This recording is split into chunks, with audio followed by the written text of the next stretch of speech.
That was so fancy. I tried to make that the transition really fancy. Need to dust off the cobwebs. Yeah, we haven't been on for a while, guys. Oh my gosh. Really, really sorry about that. But we're here. And We're queer. Get used to it. so glad to be here with all of you and sharing our new life, basically the start of our new life, right? We're back, baby. We are back. Sweaty balls. Oh my gosh. We got Alan Marcus in the chat. Stream is manifested. Thank you, brother. I appreciate that. But yeah, so we are in our temporary digs. Yeah. In Idaho now. It was quite a journey, and we're going to share that with you today. And before we do, I just want to say thank you to everybody who sent us emails and telegrams and all the words of encouragement from everybody out there. So thank you very much. We did the thing. So there we go. All the encouragement.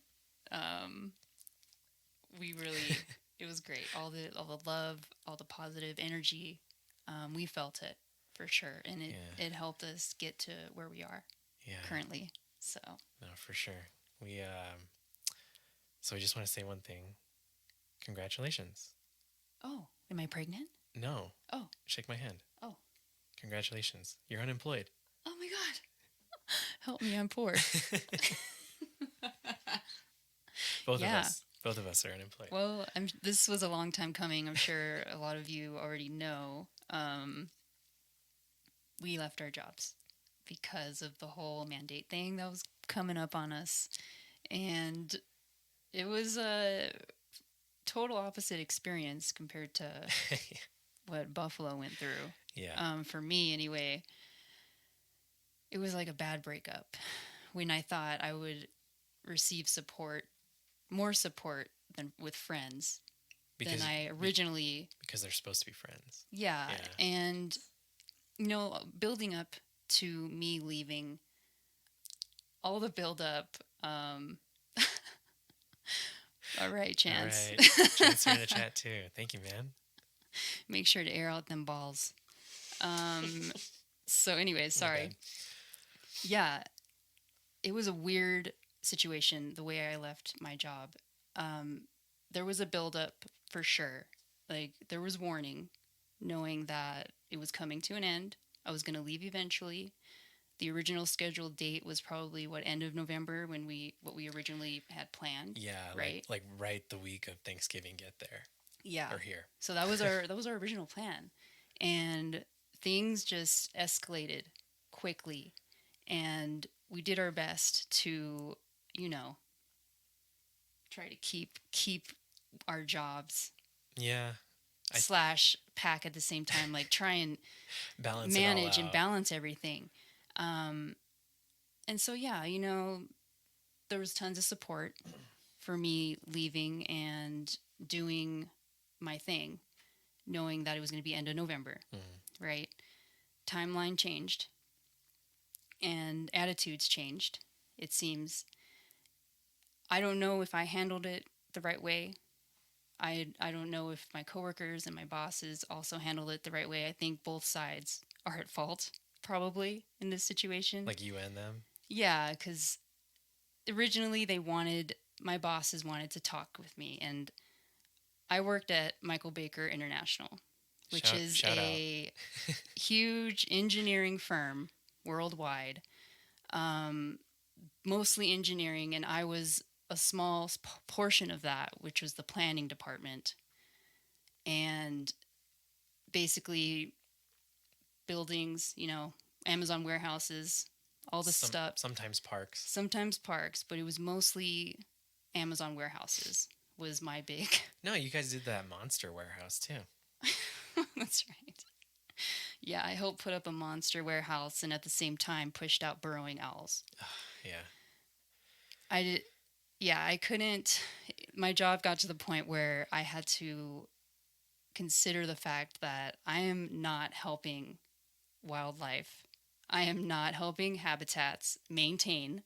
I'm just leveling them Yeah. and putting up warehouses. That was pretty much the gist of what I did, like in a nutshell. I mean, you didn't put them up. I didn't put them You up, did but the I helped. biological workup. I helped with the biological assessments to get these monsters put up, you know. It was an interesting job. But anyways, yeah, so my bosses wanted to talk with me. They wanted to see if there was something that can be worked out in terms of me staying, knowing that the CEO basically said, you have to get the shot. Even if you work from home. Even if you work from home. And even if you're not working on federal contracts, you still have to get it. The workaround for me was that they were trying to do was, oh, we'll just have you not work on any federal contracts, you know? And I'm going to be out of state, just strictly working on my computer. And I was like, yeah, sure. You know, that's whatever. Even though I'm not really happy, it's still some form of income, I guess. But yeah, CEO said that. I decided last second to cancel that meeting with my bosses because I didn't see the point. I didn't see how they could help me anymore. And I don't know if I should have gone to that meeting or not. What's done is done, but my coworkers made it seem like I should have done that. I should have gone anyways just to talk things out. But why string me along when I already have my answer, right? It makes sense to me. I mean, when we talked about it. Yeah, and so once I put my foot down and I said, "No, I'm going to cancel the meeting. I have my answer already. It seems like there's no way that they're going to, you know, try and keep me." I don't know if that meeting was more for them to get closure, to try and feel better, to help my situation, but whatever. After I canceled that meeting, attitudes changed. And the lack of support for what I was doing, the fact that I was going to lose my job, the fact that you were going to lose your job, that was known also. Mm-hmm. It was kind of just forgotten. And it turned into, you need to turn in your shit right away. Yeah. And get out, is how I felt like it. And yeah, I talked to my coworkers about it. And well, how did it happen that, do you remember the day that it happened? Yeah. When they basically said you had to bring your crap in? So yeah, I put in my, resignation. I put in my resignation on a Thursday. Yeah. And real quick, thank you, Aaron. Yes. For the tip. Aaron, thank you. Aaron. Really appreciate it. Yeah. Thank you so much. It's fucking awesome. Really appreciate it. Yeah, anyways, what happened was I put in my resignation Thursday, and that following Friday we were going to just get out. That's when we went to the Mojave to clear our heads, to just connect with nature, to spend time with my brother, who is also leaving the state. He's currently in Oregon now. Yeah. So we both got out of California. I know Oregon's not any better, but he's doing his thing. He's trying to figure it out. For sure. So yeah, we went to the Mojave to clear our heads. That morning, I get a text basically saying, "Hey, you need to take your stuff in." From your... That was it. No... From your boss, right? No reasoning why I had to take it in that day. No... I don't know if you're busy right now. I'm sorry for the situation. Nothing. It was just a very callous, bring in your stuff. Bring your shit in. And my response was, well, I'm not in the area. I don't think I can get it in today. You know? The response back was like, well, you need to try and find a way to bring it back into the office today. And I was just like, it put a damper on that morning for sure. I feel like we tried to pick it up after. We did. It didn't completely ruin the day. It didn't. I did not let that ruin the beautiful day in the Mojave that we had the last time in the Mojave. Well, that we got to spend together. Until the next time. Yeah. But yeah, it was a weird thing. The support was just not there that I thought it was going to be there. I thought, no I'm sorries, no, hell, I'll take a get well soon. Like, I don't get, I just wanted something. Like, I don't know if I expected more. I expected more, but yeah, it was a push out, bad breakup. I ended up taking in my stuff that following Monday, and I brought my dog along to try and like ease the situation, try and make it, you bring a dog somewhere and everyone's like, oh, instant happiness. But Buffalo also handled this situation very poorly, I think, in his own way. I don't know. I don't think so. I am his kryptonite.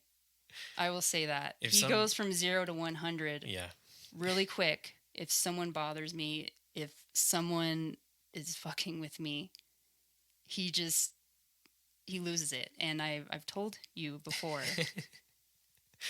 calm down, Yeah. Don't get crazy. Yeah, I'm usually calm, but don't fuck with my wife. Because then you're dead to me. Yeah.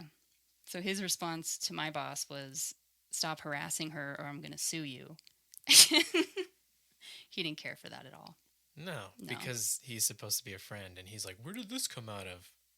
And I told him like it is, man. Be professional. Otherwise, you're going to get sued. Both you and your boss are going to get sued for harassing. Simple. Yeah. Don't threaten my wife. We're having a nice time. Let her deal with the situation. Yeah. So I turned in my stuff Monday. I was done with it. I don't want to really dwell on the whole bad breakup as much as I can. Like, it was, long story short, it's done. I burned some bridges for sure. I don't know what's right, if I should reach out to this friend who was my boss. Lessons learned was, maybe it's not a good idea to be good friends with coworkers. Yeah. Yeah. Maybe that's the lesson learned here. I don't know. It's also hard. It was also difficult to want to talk to these people about my situation and why I'm leaving when they're so hooked into the matrix and the 9-to-5 job. No, thinking like that's it. That's the way of life. Yeah. This job is everything to these people. And it was never like that for me. It was just a way to mine fiat. Yeah. Pretty much. So when you're trying to explain to someone that you want to leave for a better life by raising your food and getting away getting away from materialistic surroundings and trying to bond with nature, with source, with God more, it's hard to talk to people about that. And I have tried in the past and they didn't want to hear it. So with that being said, I kind of burned that bridge with those folks. And maybe in the future, I'll reach out to them.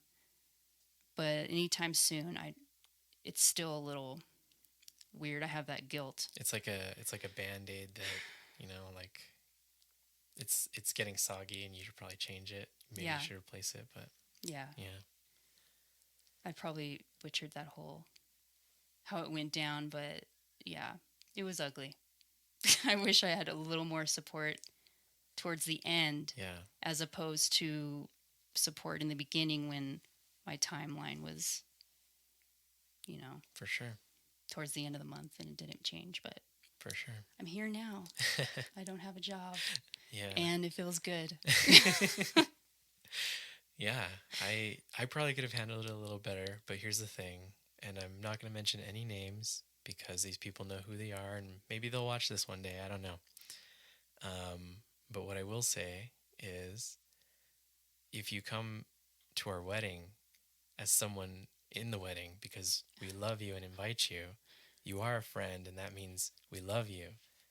But when you treat my wife like garbage, you are garbage to me and you're not a friend anymore. Because none of my friends have ever insulted or hurt my wife. Only you have. You know who you are. Yeah, and to you, I just wish, and I told you this on my last day when we were together. I wish I had more support in the end. I know it came on really quick, and the decision had to be made quickly because our timeline moved up. Um, yeah, I wish it was handled differently. That's all I can say. It's okay. My door's always open. Yeah, my door is always open too. You know, I don't want to push him out of my life completely, but it was just ugly. For sure. For sure. And thank you, Justin, also. Yes. For the tip. Thank you, man. Really Appreciate awesome. that. And then the kind words, support, all the kind words everybody's saying. Yeah. You guys, this really means a lot. Yeah, Alan, the job is definitely the identity for some people. And my coworkers, the job was everything. Yeah. Satisfying clients, getting reports in on time. Not for everybody. Not for everybody. People really enjoyed the work, like doing things. Yeah. Because you knew some people that were great people at what they did. Oh, yeah, no, for sure. There was a girl that I worked with she was on the restoration side, habitat restoration, and I got to work with her a lot this past year, and she actually reached out to me. She was one of the only coworkers that I've had that have reached out to me to say, hey, good luck, and wish I could have seen you before you left. We'll see her again. Yeah. She's always welcome to visit. Yeah. But it was sad how it went down.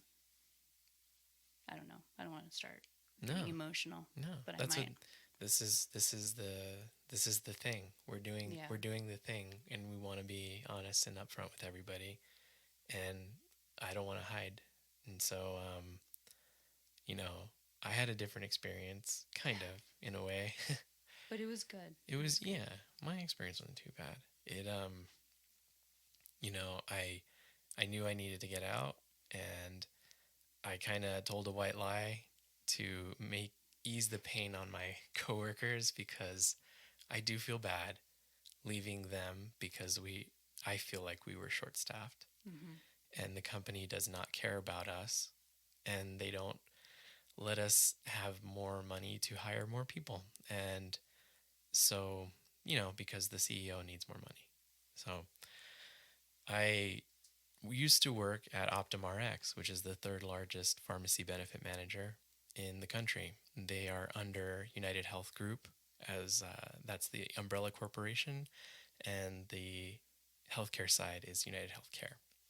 And I don't want to say anything bad about the people that I worked with, because literally every single person I worked with has such a big heart. They were the nicest people in the world. When I didn't know how to do something, they would help me right away. Everybody would help. Everybody was super supportive. I know that I do feel like the people who were my leadership did look out for me a bit, Yeah, they did. But they had their goals and their things, and that was that seemed like it was more important to them. But the people that I worked with on a day-to-day basis are like the most phenomenal people you could get to know. And one in particular, I've known over 10 years, probably actually over 13 years now. He's like the awesomest guy. And he kind of helped me get in, like I worked there for 8 years. And it's so funny. I used to work at like a small, like mom and pop pharmacy that got bought out by a big company. And then that company, they were going to come in and change stuff. So I left there for this place because I thought it was better. It's like weird how our mind works, You left for a corporation. Yeah. Because you're going to be taken care of, right? Yeah, that's what I thought at the time. For some reason, I don't know.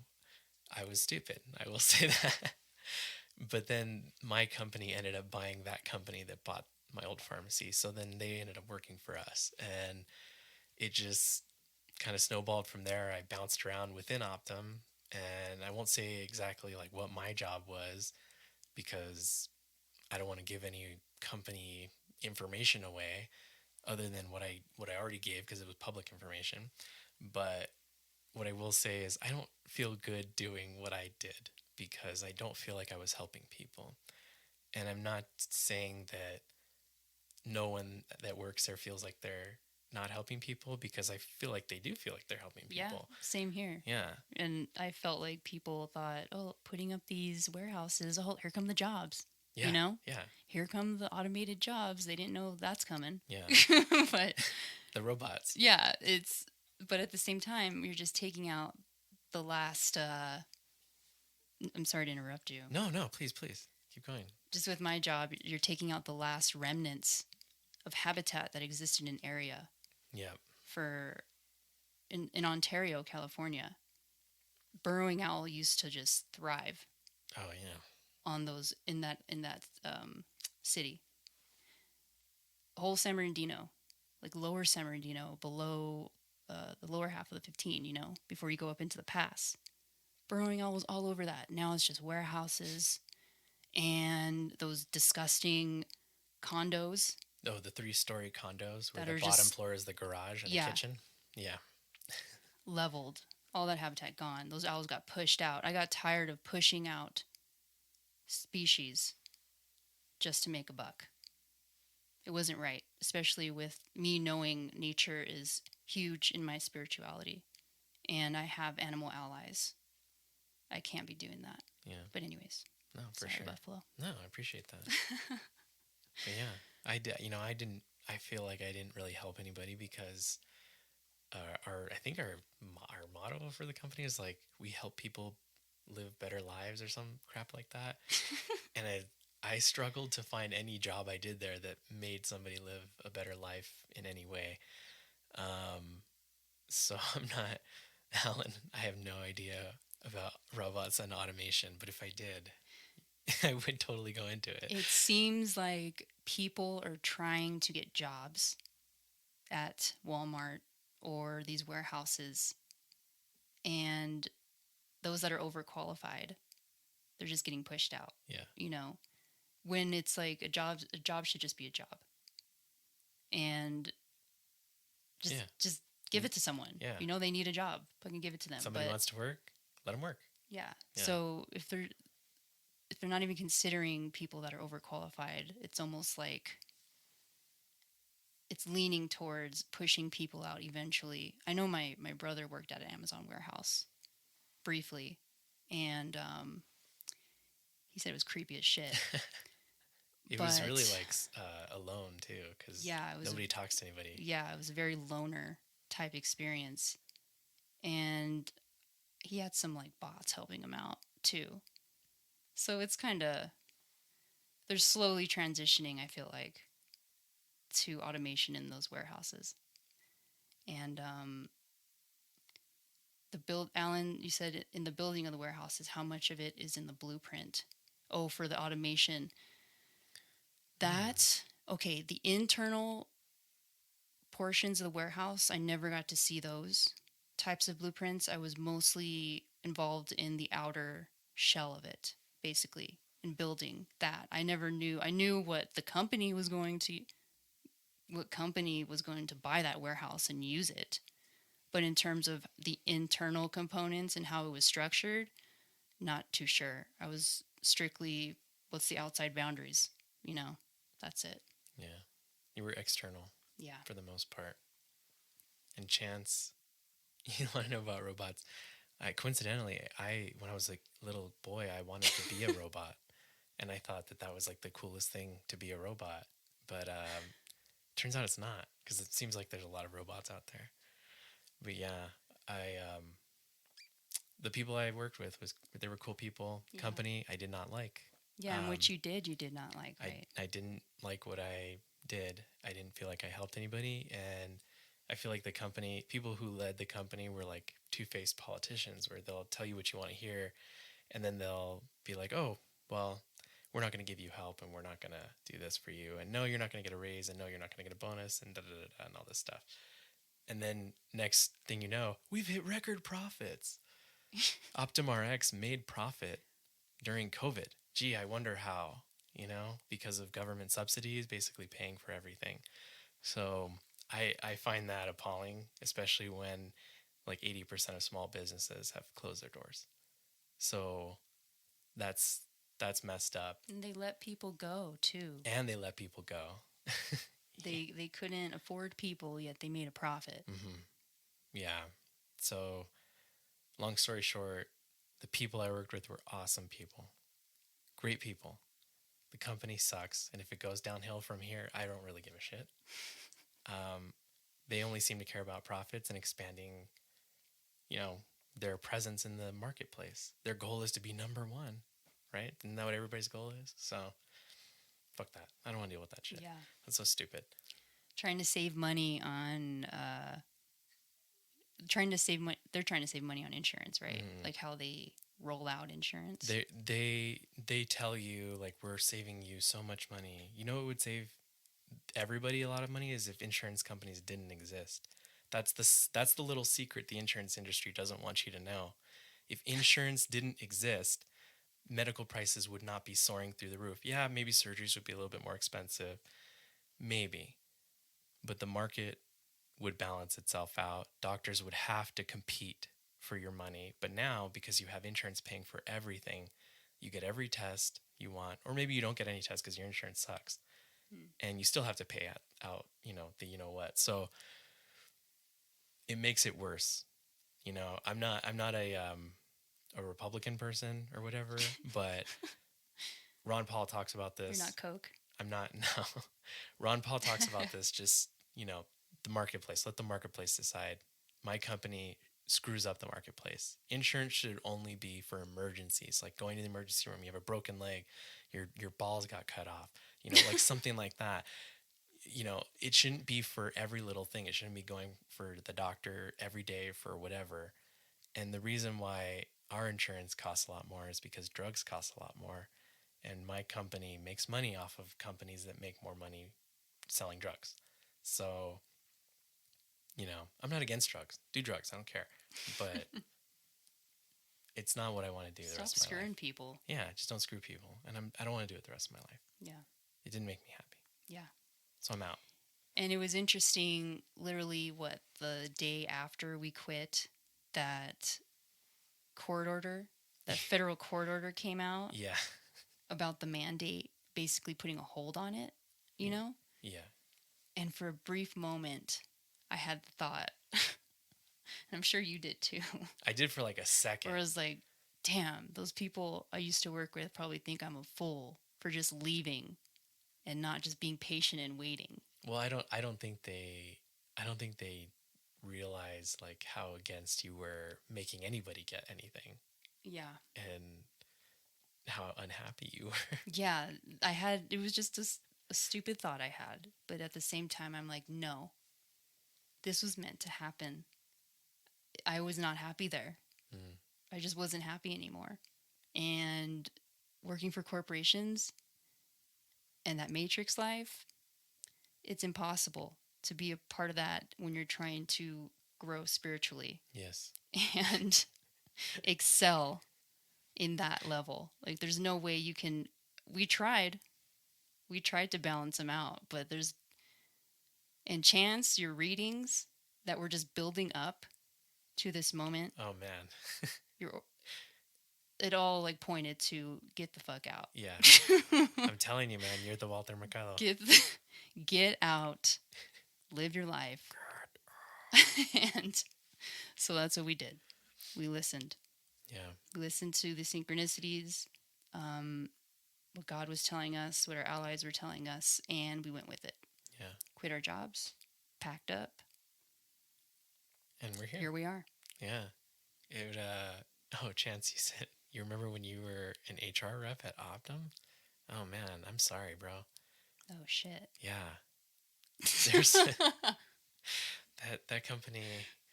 Oh boy.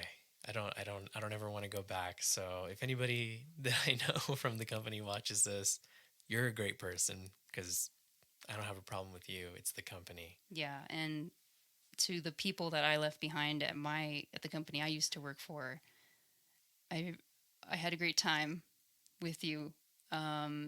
work is not everything. Mm-mm. Please remember your family comes first. And yourself. And yourself comes first. Your sanity comes first. And I've said this so many times to all of you. Yet you just make that job number one in your life. It's not. There's more important things. Yeah. Please consider that. And what another great man said, if it's not a hell yes, is a hell no. That's right. Yeah. And type of perimeter security, these warehouses, chance they were not automated machine gun turrets. That would be awesome. That would be pretty cool. Yeah. But not yet. Not just yet. Let's give it a few years. I think the ATF wouldn't like that. Yeah. Oh, man.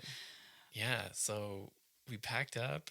It was kind of like a weird last day because what we really did was there's this place that we go eat. We used to go eat every weekend in the morning. We'd go get breakfast because we knew the owners.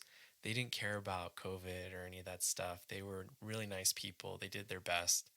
And businesses seem to be coming back. Yeah. And we will have an episode with them coming out soon because they're cool people and we wanted to talk to them. Yeah. But we went there. We had to go there for lunch. Your brother came over to help. Hung out with my brother who helped us pack up the U-Haul. And we got some bacon cheeseburgers. Oh, yeah. Got some shakes. Yeah, we never had a shake there. Yeah, we had our last minute food items that we usually don't get there, and said our goodbyes. It was bittersweet, but I'm so thankful that we got to spend our last day with my brother because we're very close, and it was hard saying goodbye to him. Sorry, I don't want to start crying because I love that guy. Well, it's not goodbye. It's not. I mean, I talked to him the other day. He said he wants to come visit and stuff. So, yeah. Sorry, guys. I might get emotional on this stream because it's cool. It was it's all good. Big change, for sure. Yeah. No, I this was really big for us. We never have done something like this out of the blue and crazy. And I think the only reason we could is because we had a place to go. So we're really lucky.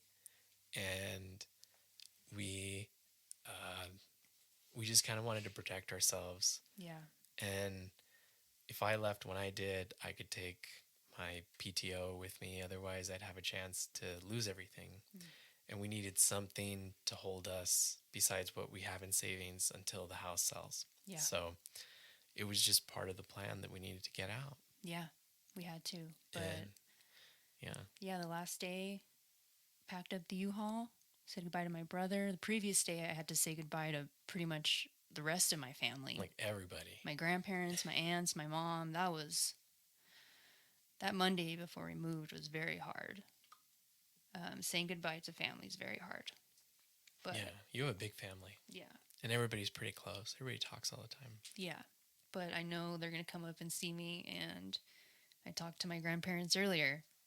Thank God for technology because I got to see their faces. Yeah. But we packed everything up and we were just waiting until it was time to go. You know, we wanted to shower and have dinner. So we ordered some ramen, which we probably can't get up here unless it's packaged. Yeah, you get like Maruchan from the grocery store, maybe.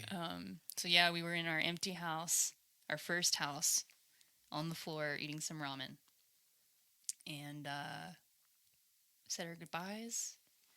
We pieced out at 11:30 p.m. Hit the road. Pieced out of California. With a caravan of 3. Yeah. My parents following the moving truck that I had to drive because 26-foot truck I've never driven before, but it was drove like a van.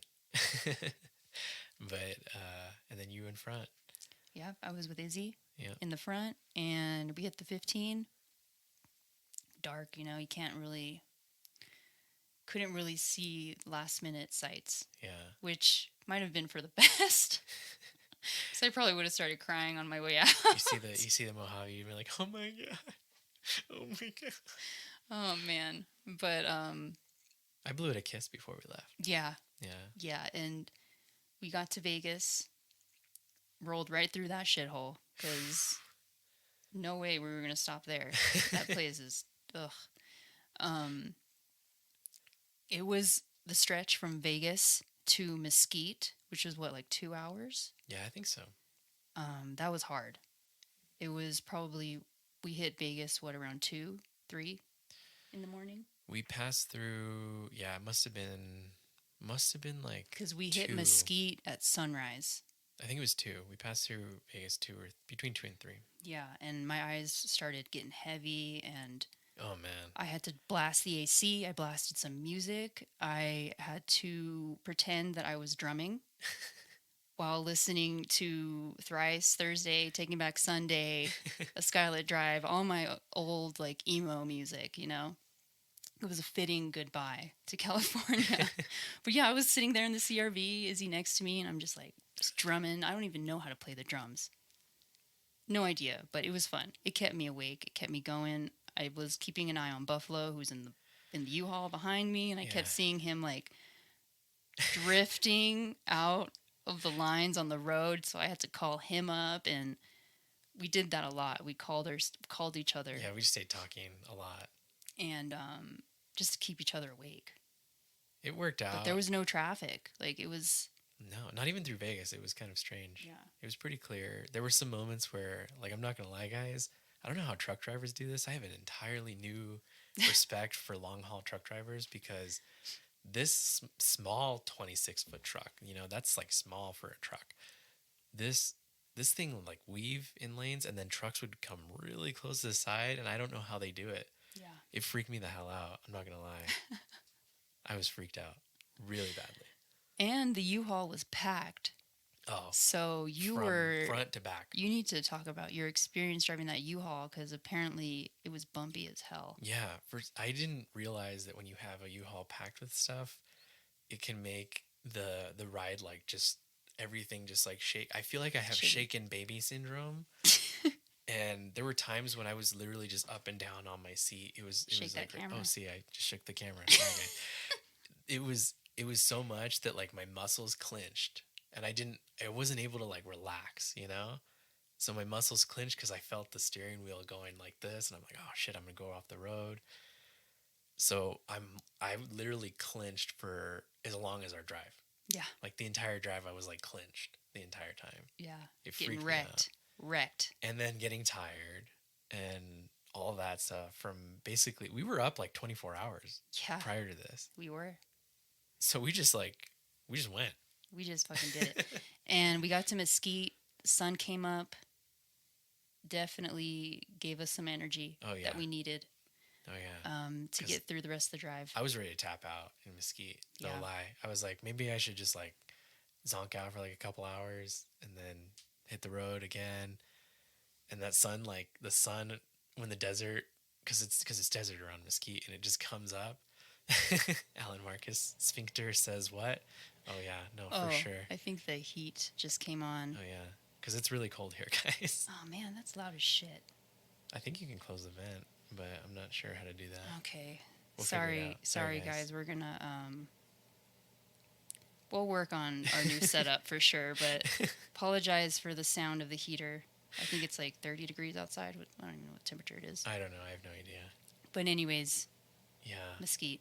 It was crazy. I wanted to tap out. That sun came up, and it just gave me a whole new life. And you know, I don't even remember if you said like, let's just stand in the sun for a second or something. Yeah, we stood in the sun, did a little gazing, and it just worked out. It gave us some energy that we needed. Yeah, for sure. So next stop was St. George. We had to go Utah, and we were like, okay, there's breakfast places, we can stop there. Blah blah blah blah. And you had to stop at Scales. Yeah, I had to stop at Scales. So there's a port of entry into Utah where they want to see like every single like boat and all that kind of stuff. And I wasn't carrying any of that. But it also said trucks. Trucks have to stop. And I'm a truck. And I was told when we rented it that like you might have to stop at Scales, so look at the laws. And I did. So I just stopped just in case because I figured they could wave me through. The guy in front of me was like big, like he was like a freight. You know, he had like two containers at least. Went on the scale, gave him the green light, went. I went, got on the scale, gave me the red light, said go for inspection. So I was like, shit. So I had to go in for inspection. I'm like sitting there waiting, and the crazy thing is, like, it tells you you can't move forward until told. So I was just waiting there until told, and then people are coming by and not saying anything, and then finally a guy comes out with his coffee from the building and says, "Yeah, they're waiting for you in there." I was like, "Okay," and I said, "So I just leave my truck here?" He's like, "Yeah, what are you transporting?" I said, "I'm moving. It's a U-Haul. Yeah. I'm moving from California to Idaho." And he's like, "Oh, personal goods? Just back up and get out. You don't got to stop." So, and that was the only time that we really hit a scale. So thank goodness for that, because I thought I'd have to hit like 15 scales on the way, Yeah. but there really wasn't anything else. No, we blasted through, leaving super early. We were able to just go through scales before Vegas. They were closed.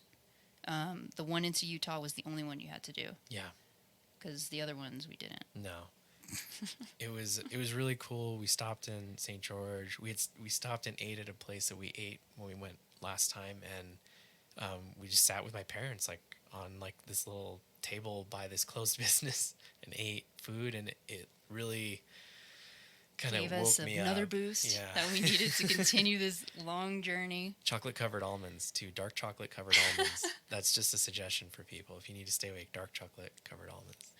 And I'm glad to be reading in the chat. Alan says the noise of the furnace is not so bad in his headphones, so that's good to know. Calming white noise of the furnace fan. And then Chance says it adds texture and realism to your description of the cold. For sure. It is cold in here. It's not that bad with the heater. Yeah. But we're literally like, the heater is on the other side of that wall. We're going to have to get some sound thing. I'm going to have to wrap that thing in sound blankets or something. Oh my God. But yeah, we left St. George and continued on our trip. And with the sun being out, I was able to see one of my allies, one of my spirit animals, red-tailed hawk, guided me on that journey. Everywhere I looked, there was one flying either alongside me, on the road, kettling in the sky. It was beautiful. I'm so thankful for that bird. I'm so thankful for raptors in general, because you guys have always guided me in my decisions and knowing that what we were doing was right. And I'm so thankful for that. Yeah. Didn't you say to me that you met eyes with one of them? Yeah, that was a different day. Oh. Wait, no, that was that day. Just kidding. Yeah. Sorry, that day is like a blur. That's happened on other occasions too, but yeah, there was one time driving down 15 towards Fillmore, Utah, which was our next stop. A red tail went alongside the U-Haul with me, and we like locked eyes for a little bit, and then it just went off. That was beautiful. I looked at Izzy and I was like, "You see that?" And she was just like, so I'll take that as a yes. Oh man, yeah. When we got to Fillmore, it was like, okay, let's stop. Let's use the bathroom. Gas up. That was the last spot I wanted to put gas, and I asked my dad, "Do you think we can make it from here without putting gas till we get there?" He's like, "Yeah, you'll be fine." So we just loaded up, used the bathroom, and headed out for like 4.5 more hours till the end. It was a long stretch. Yeah, there was 4.5 hours left till we got to our destination. And how do I describe that? The scenery was beautiful. Snow-topped mountains. You know, our elevation, we're at what? I think we're like 5,900 feet. I'm not sure. Oh my God, we're at 5,900 feet in elevation compared to what, 200 where we grew up. Yeah. Sea level. Jesus. Yeah. I'm gonna look that up right now. I'm pretty sure it's 5,900 feet. Okay. It was it was astonishing to see. Yeah, we're at 5,900. Boom! I guessed it. Feet elevation right now. Nice. Yeah. Yeah. But the environment like change, like from the California desert, and then you go through like a little spell of Arizona before you go to Utah, and through Utah, it's just like between that Fillmore and where we're at now, it's like such a long stretch that you notice a difference in people. People change, vehicles change, and people are dressed different. People act different.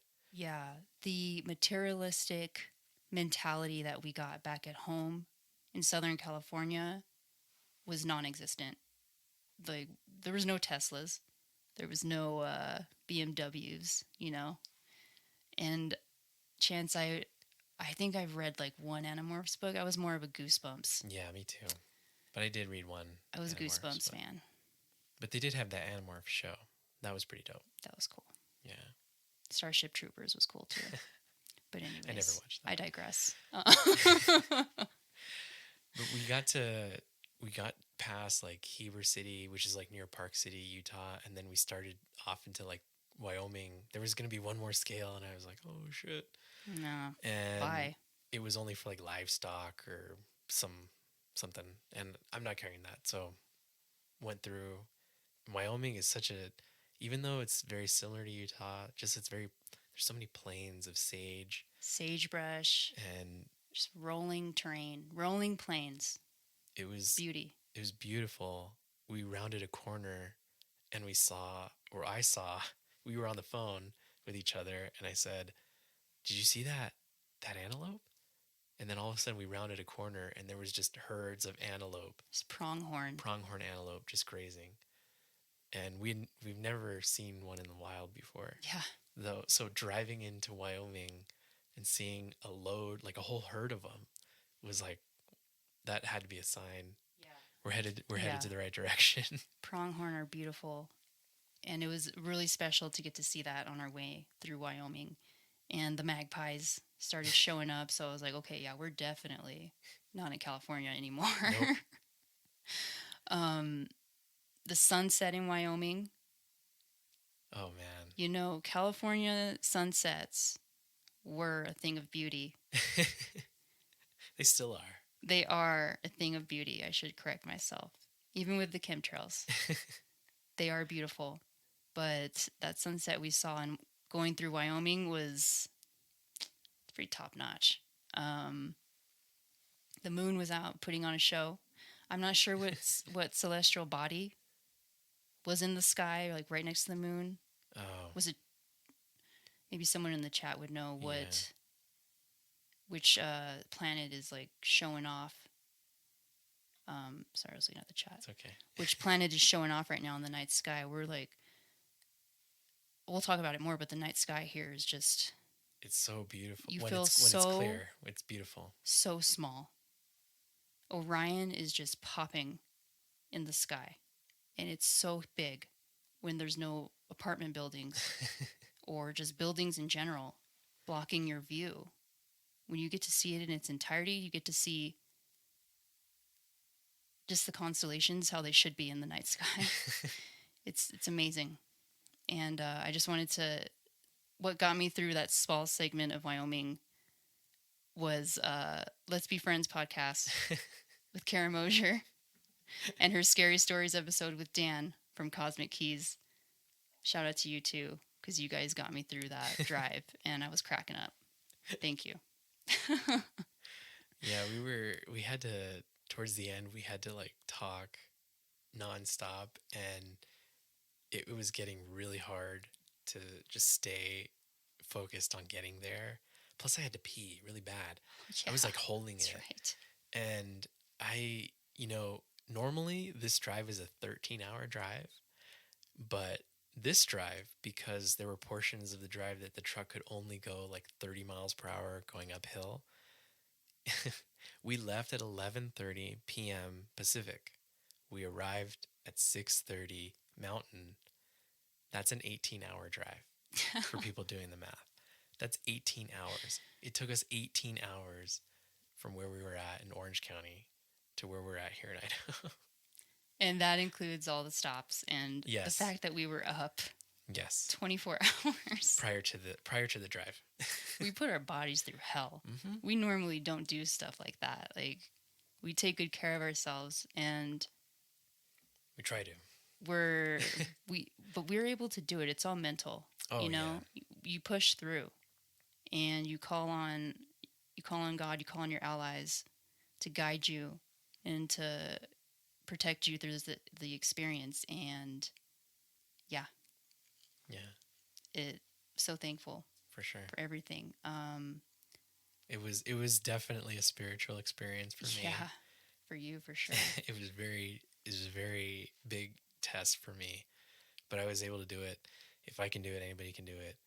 You know, truckers do this stuff all the time. They drive like crazy amounts of hours all the time, and I was just doing it once.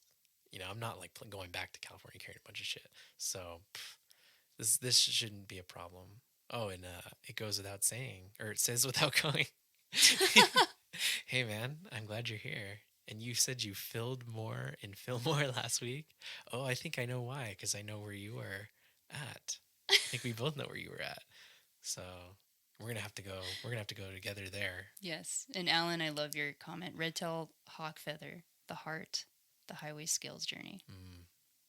That was beautiful. That's beautiful. Oh man, that should be the title of this. Maybe we'll change it. That'll be the title. So that was, in a nutshell, that was our journey up here. 18 hours, max 70 mile per hour. Yeah, I don't think I could crack that. We couldn't. No, you couldn't crack 70 in the U-Haul. And I just want to say this. I don't like Target. Target sucks.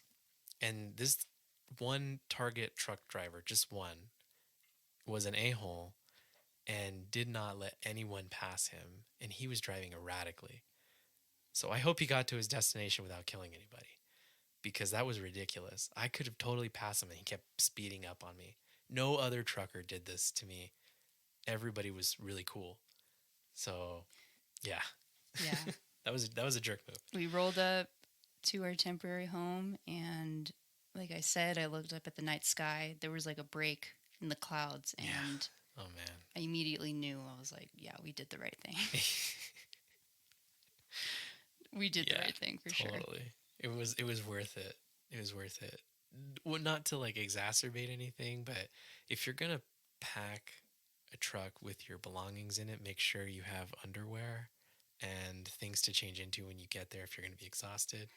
Because all of mine was in the front of the U-Haul. So you did not plan accordingly. I did not, and it was a little cold the first night. Just say that. Don't go commando in the snow. Or go commando in the snow. I don't care. Oh, man. Target. It's a Minnesota company. I did not know that, Alan. For some reason, I thought it was like Michigan, but I knew it was like an M. And I did not hit the target. It seemed like he wanted to hit me at times. We hit the target with where we chose to come to, that's for sure. Oh, yeah. Yeah. Mm-hmm. But settling in is going to be kind of a snug fit here, and you you say snug. I'm going to be making this face a lot. You say snug as in that's the nice way to say it. Yeah. And there's 4 of us in here, so it's a snug fit. It's already pretty small, and it's already overwhelming to like unpack and deal with all the stuff of your whole life in the back of a truck. So there's not a lot of space for clothes or tools, and there's not. It's just adjusting to a new space. Yes. Where we previously had a space to ourselves. Yeah. Where we could store things. And it was a little bigger. It gave us a chance to throw out a lot of stuff that we didn't need. Mm-hmm. And most of our stuff right now is in storage. We had to. Right now, we're still going through a lot of our stuff. Yeah, we're not even fully unpacked yet. We just really wanted to get up and talk to you guys. Yeah. No, we wanted to come here and hang out with you guys. The space, there's a little bit of space here, but at least we have a roof over our head for now and a place to stay until our house sells. Yeah. and then we can, you know, do the thing. Find that place of our own. Yeah. Out here. We did some minor unpacking like the first day when we got here, but we kind of, I feel like we were just really in recovery. My body hurt so bad from being like clinched. I was like, it was like getting an anal probe all day. You were like Biden. Yeah, exactly. I was doing the thing. I totally forgot he did that. But it was so painful the next day, but we powered through and did some, minor things here and there. Brought things in that we really needed. I found my clothes. I got my underwear. So I was good there. It was pretty nice, and I was just happier having that. It's so weird when you like you normally have like whatever you want there. Yeah. And it's not, and it just, having it back is the best thing. Or just having like clean clothes. It's so yeah, cool. Seeing things from our old place pop up again. I'm like, oh, I get excited because I know they're just inanimate objects, but it's the memories behind them. Yeah. That I hold on to. And it's like part of the nesting process. Yeah. Of like making a new home. Yeah. So it worked out. And day 2, we like hit it super duper hard. Yeah, we did. The altitude was kind of getting to me, I think, because I had a huge headache the whole day. And the day before, I did a workout. First workout at 5,900 feet. And holy crap, I thought I was going to pass out. I got through the workout, but I was breathing really hard like I was out of shape, and I wasn't. Because you work out all the time. I work out all the time, but yeah, it's going to be a good adjustment to get used to this new elevation change, for sure. It'll be healthy. Oh, yeah. But I feel like we're getting there. Yeah, so I had a headache that whole day, too. And we had to unpack and put stuff in storage because we only had the U-Haul that day, right? Then we had to return it the next day. So we busted our ass. Oh, man. And we handled that shit. Got it done. Yeah. I thought, maybe an edible will help me get through it, help my headache. Because usually in the past, it does. It makes you power through a bunch of stuff. And it did. Yeah. But it also brought in some demons. Just the feeling of, we were at the storage, open the U-Haul, and you're just basically taking your life and putting it away in storage. Your life in boxes and putting it in a bigger box. And I was having these like crazy thoughts about my old life and how I left people behind, and did I say goodbye correctly?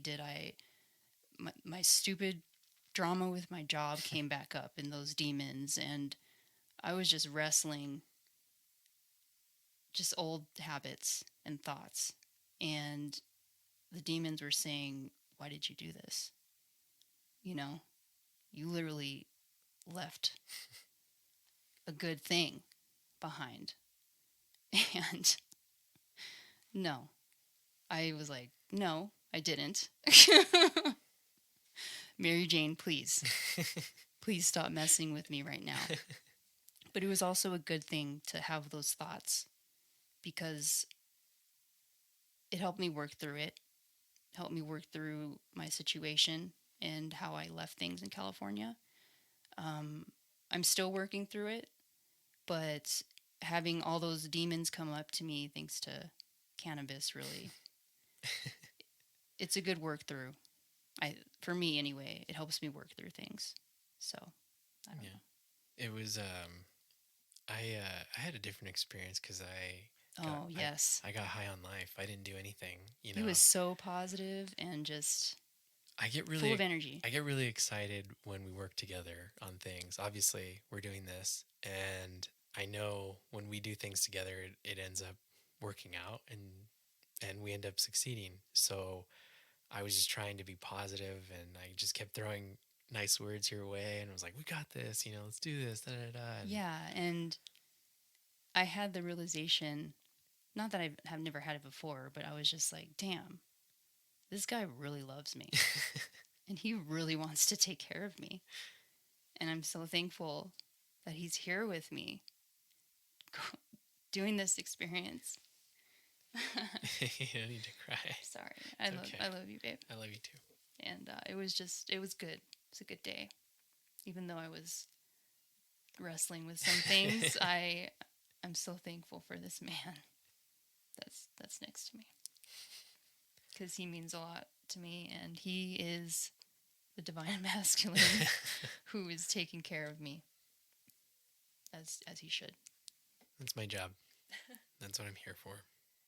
But thanks for tooting my horn, I guess. Sorry. I don't think I'm that great, but I just try to be there for you and push you when you need it and back off when you don't, and we balance each other out perfectly. Oh yeah. You do the same for me. And it was that thought that we can accomplish anything together that got me through those demons. And the next day, the synchronicities that came up. Oh, man. Well, you didn't even tell them just the best sealed part. The deal. You didn't even tell them the best part. Before the next day, we got truck stop food that was awesome. I mean, for those of you who, if you know, truck stop food. So.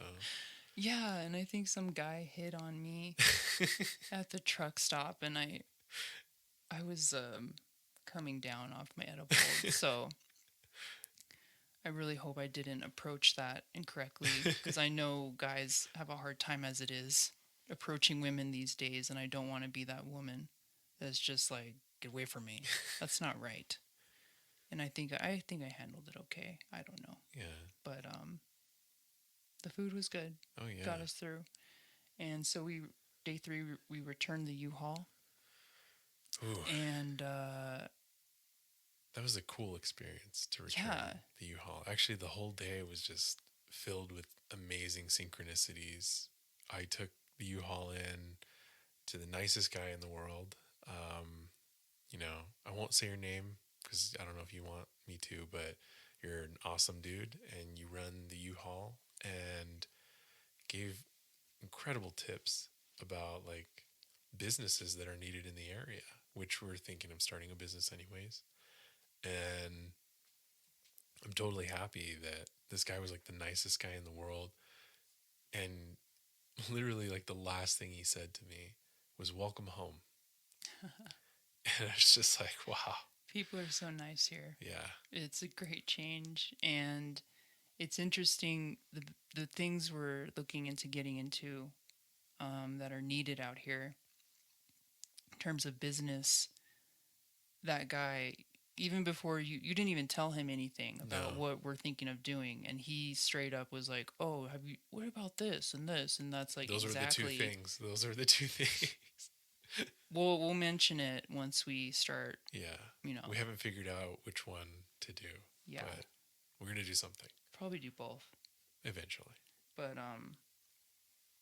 yeah, it's good to hear from others that are in the area. Yeah, that's a good idea. You should do it. Yeah, and not like, no offense to where we came from, but it was always a little bit more judgmental. Over here, it seems a lot more positive. People push each other to do good. Yeah, because everybody seems to be pretty good, and it was just crazy. I've been dying to get raw milk so we could make butter and cheese or just drink it, and eggs and real just like food, like real food, fresh eggs from somebody's chickens, because we don't have chickens yet, but we plan on it.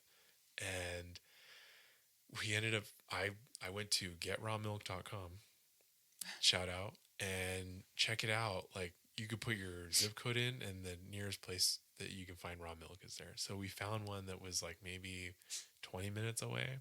Yeah. Not that long. We were already in the area. And I had emailed the lady, and she was totally nice and said, call me, come over. Gave me your address. It was literally just a family homestead. Yeah. And they had dairy cows, and it was a great piece of land and a great family. And she just invited us in her home. Straight up.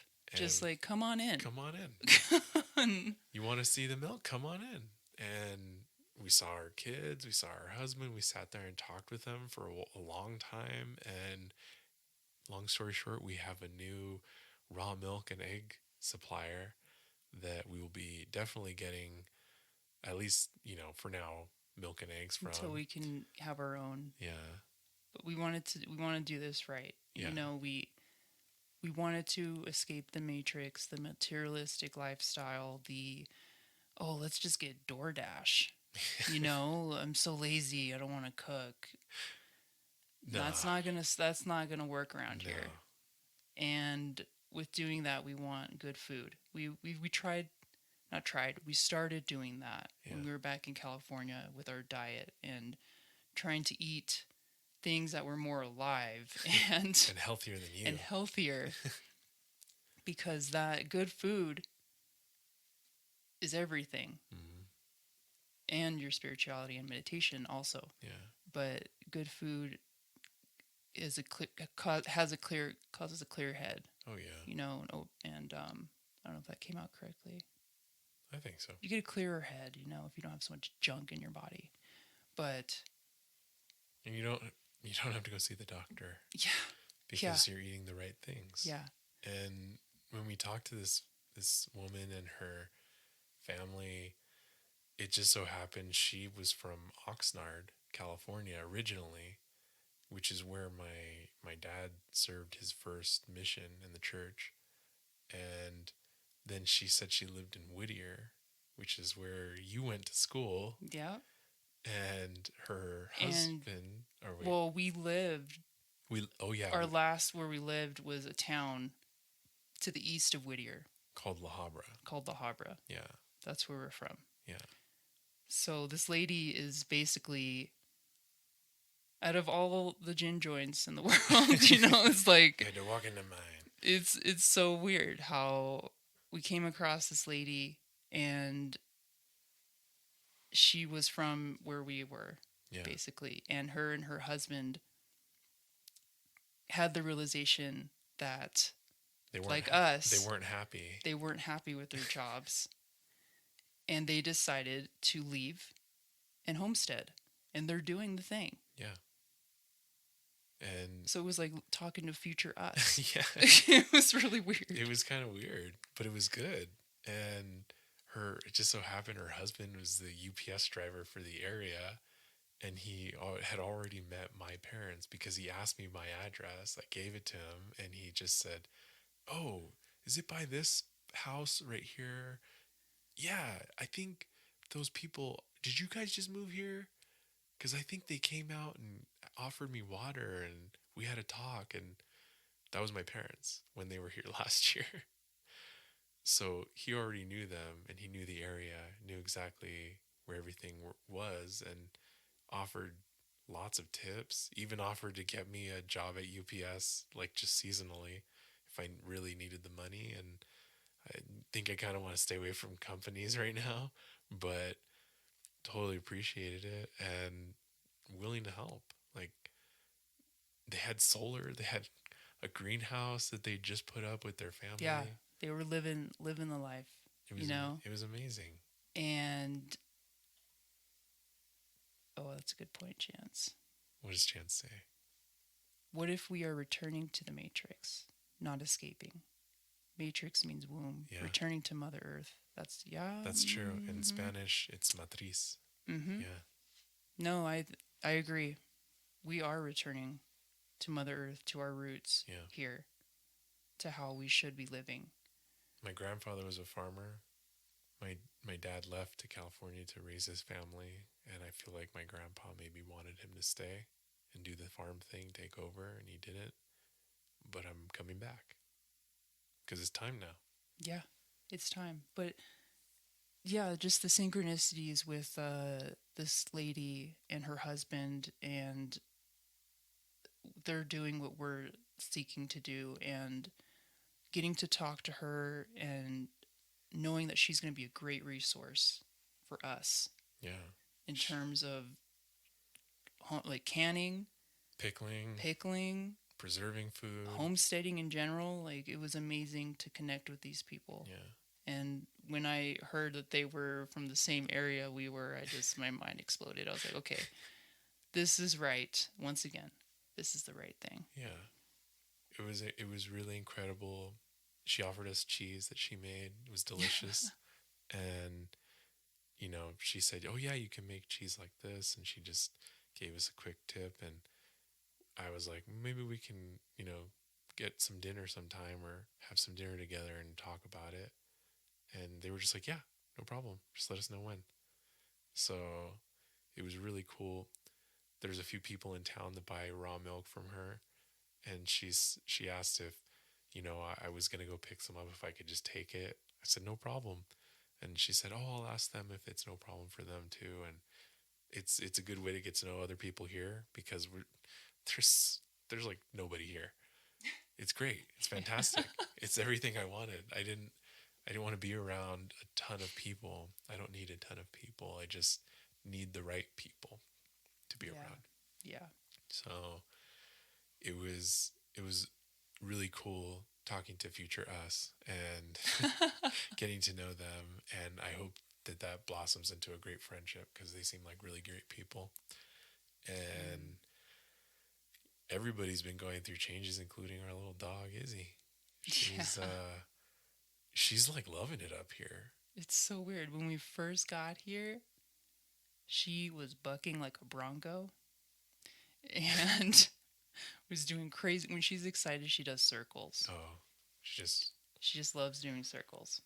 So she was circling all over the carpet, bucking like a bronco, just like running, like super stoked. She's been like more vocal, and she hardly ever makes noise or does anything. She's more like that. vocal when she wants something. She points now. Like she's pointed. Oh, sorry. She does her. She's pointed in the past. She raises her paw and points. Yeah, she's done that in the past, but as of late, wow, she definitely lets me know what she wants. Yeah, it's a trip, and she's more independent when we go out for walks now.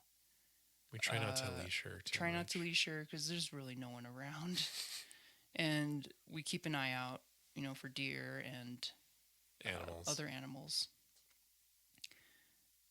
And she's just, I don't know, she's just feeling herself. She's feeling herself. And if anything, giving that little girl a new life was the best decision. It was the best decision. Yeah. Yeah. I mean, she is also an ally of mine. And I'm so thankful that we were able to share this experience with her and bring her along. Well, and boost her life. You for also the better. Were linked together probably in previous lives. Probably. We need to find that out. Yeah. We have to talk to Catherine about that. Definitely. But yeah, she's happy. We're happy.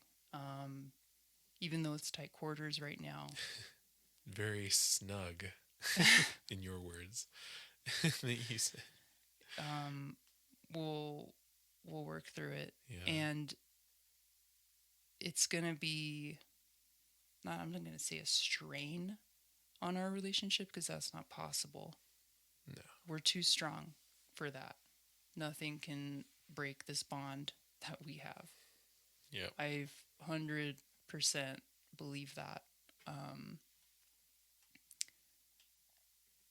Yeah, it's just trying to learn how to share space with others temporarily. Yeah. And keeping the fire in our relationship lit. It's a true test, because we're so used to having our space and doing our own thing.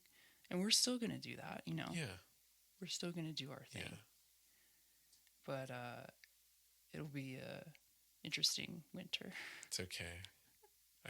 I think we are a power couple. So we are. I think we'll be okay. Yeah. Yeah. We will be okay. And not in a Brad and Angelina way or anything like that, because that's fake. Real people, like the people we met. Mm. That's a power couple. Yeah. Hell yeah. Yeah. And we're going to do the damn thing. And we have a lot of goals here. We have a lot of aspirations to kind of use this time while we're here, while the house sells, hopefully, knock on wood. And it will sell. And it will sell. We can use this time while we're here and unemployed to do the thing that we want to do, which is chickens. You know, I want some meat birds. I want some fresh chicken from our batch of chickens. And I want some eggs. I want like easy access to eggs. No offense to the people we talk to, but it would be really cool if I could just go outside and grab some eggs and just. I want to be able to have a dozen eggs a day. Yeah, like Snake. Apparently, Snake Jones eats a dozen farm fresh eggs a day.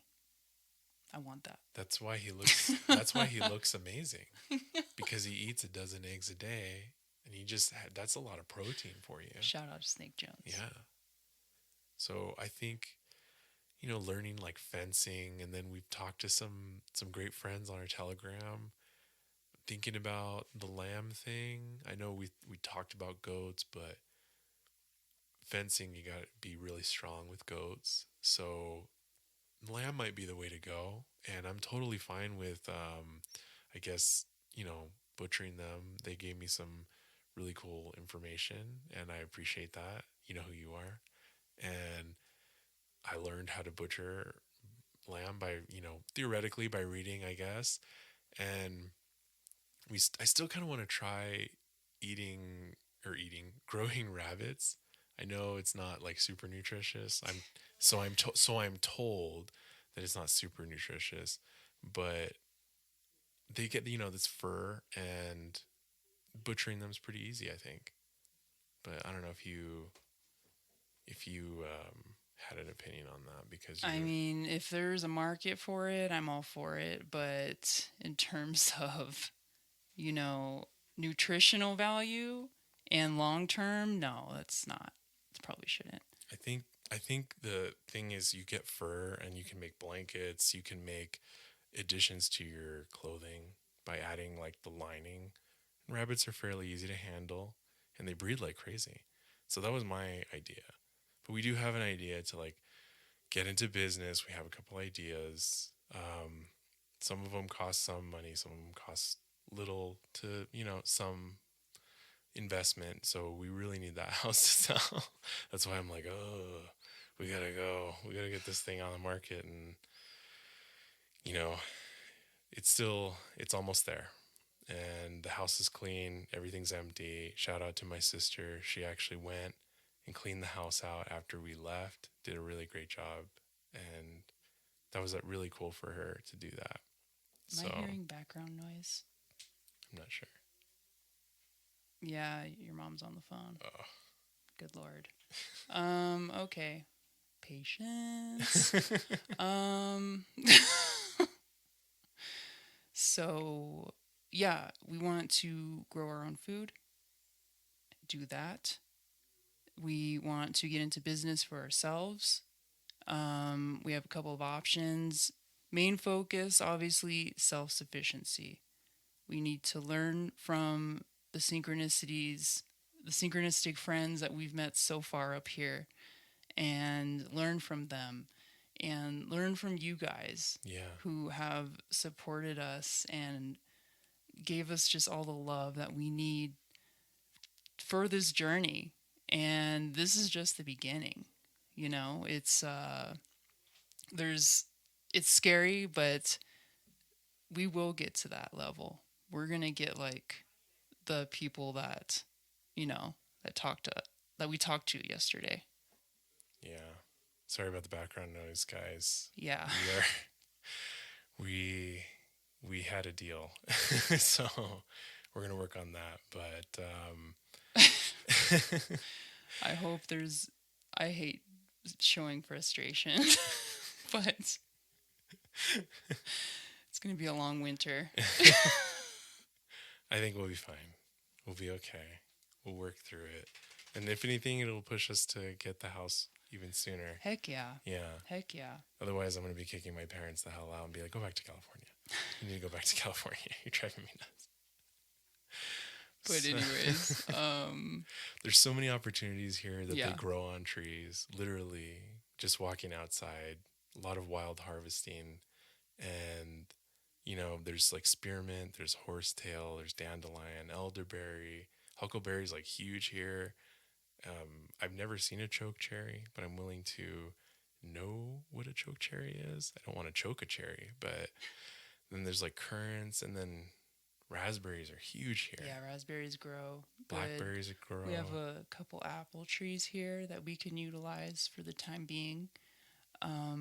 One thing we have noticed in this area, from sunrise to sunset, chemtrails. Oh man, They are constantly gridding the sky here. It doesn't It's seem fucked up. I mean, I don't feel like it's as bad as where we came from, but you think it is. I feel like it's worse because when we were in Southern California, they would come along like in the afternoon, in the morning.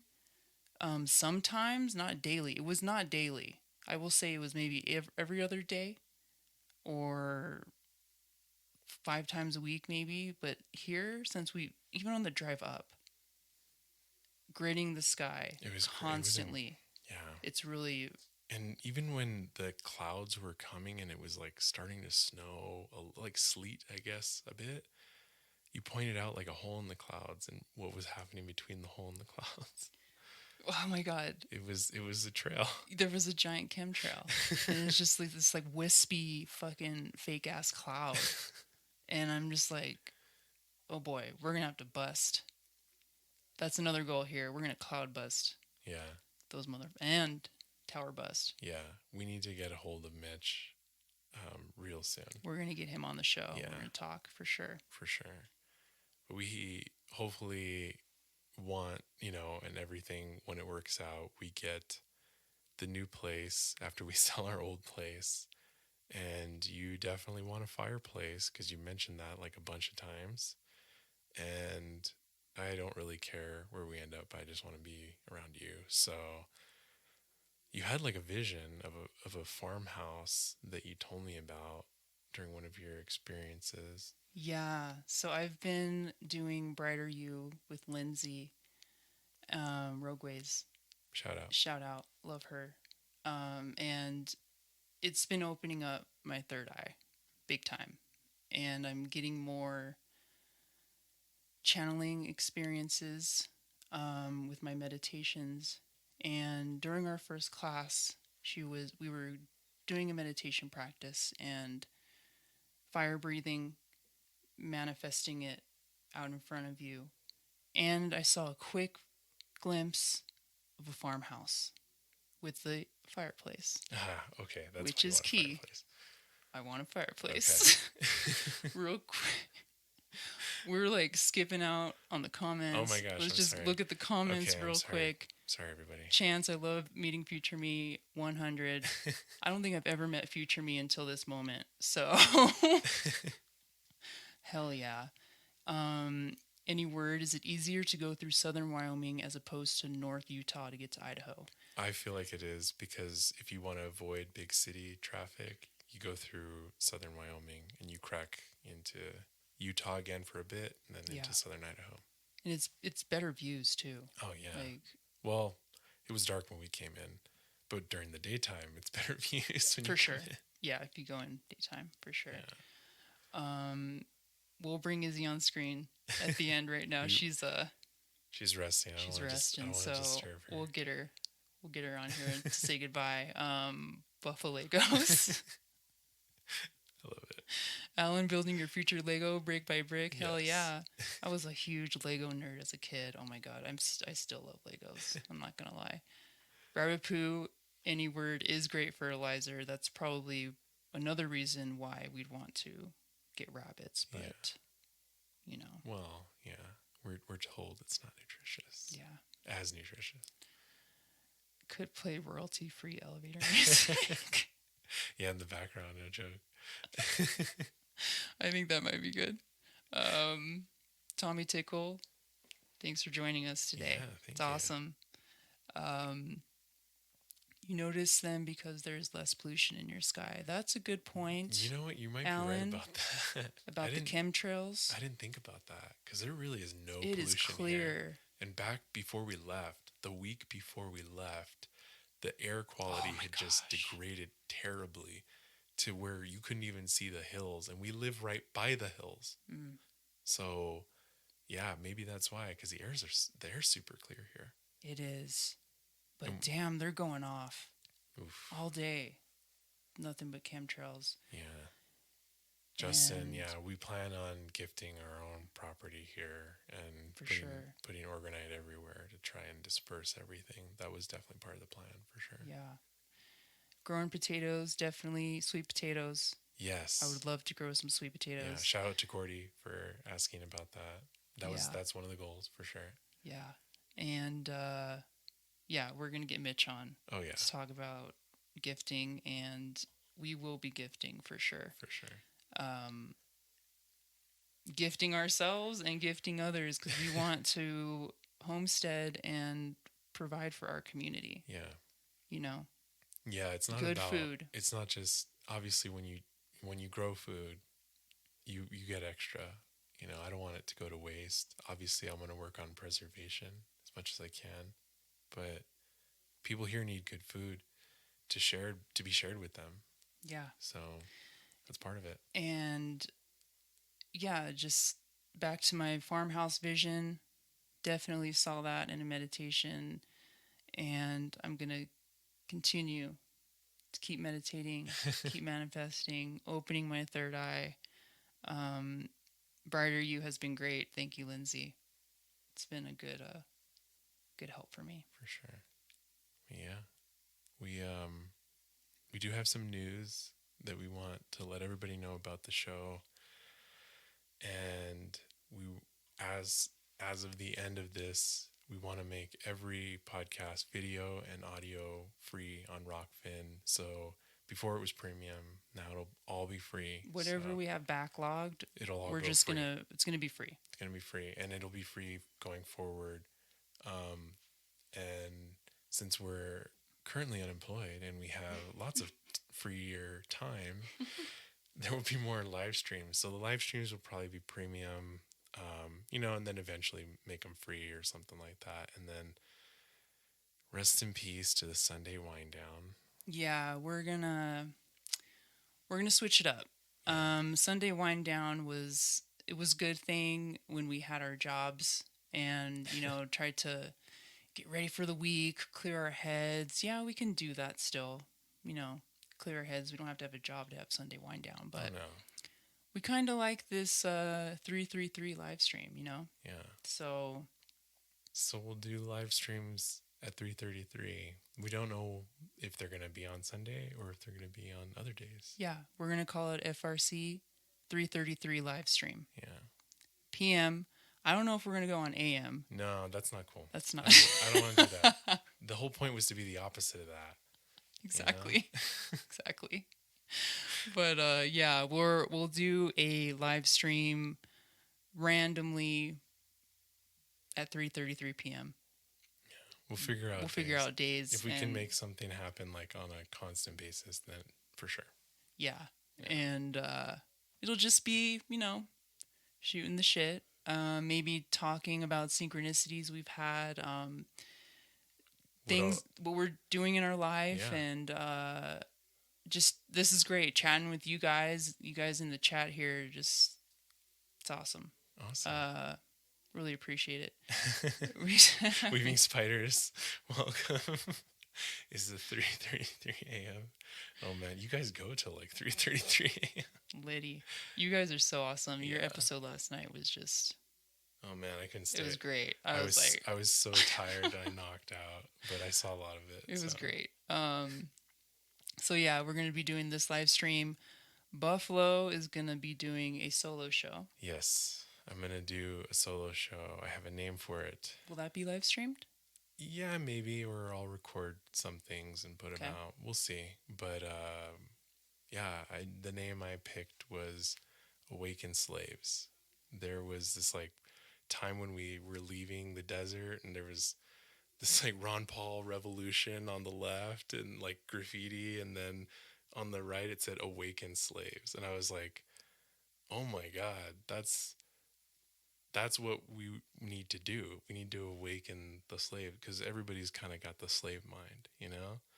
And so I don't know what we'll fully focus on, but maybe mostly probably masculinity, some spirituality, growth, self sufficiency stuff that I learned how to do from just piecing crap together. And I'll share with that and just keep it light, funny. And yeah, if we do it live, I'll try my best to focus on the chat. It's really hard because she's doing it for me right now. But no, you can do it. But yeah, so that'll be my thing. And then you have a show. And I think I'm going to try and do a solo show also with Izzy. I shouldn't say solo because we're going to do it together. I know. It's like, it's not really solo. Izzy and I are going to have a show together. And we're going to call it Sacred Bitches with Izzy and Legs. So you're sticking with that name? I think I'm going to stick with that name. I don't know how you guys feel about that. Sacred Bitches with Izzy and Legs. Let me know in the chat what you guys think about that name. But it's going to be, talking about our experiences with connecting back to Mother Earth, connecting back to nature here, wildlife experiences, Izzy's experiences that she's having, funny talk, anything, but mostly focused on wildlife, nature, connection, spiritual connection, I think. Yeah. So, and I did get an oracle deck.